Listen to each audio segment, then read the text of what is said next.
నచ్చిన రేట్లకి అమ్ముకోవచ్చు అనేటువంటి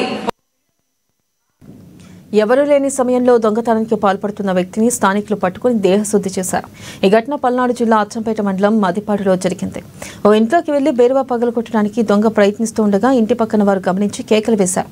దీంతో అప్రమత్తమైన దొంగ పరారీ కావడానికి ప్రయత్నించగా స్థానికులు వెంబడించి పట్టుకున్నారు. అనంతరం తనకి దేహశుద్ధి చేసి పోలీసులకు అప్పగించారు.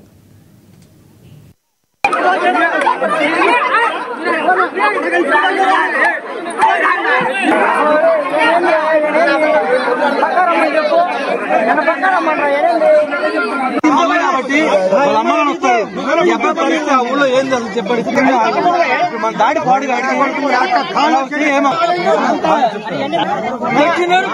చెంపలో పడి ఎందుకు పోతుంది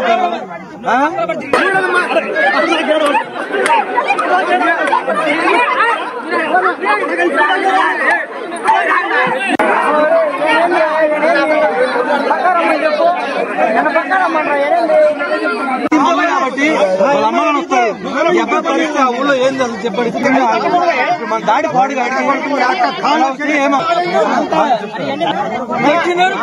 చెంపలో పడి ఎందుకు పోతుంది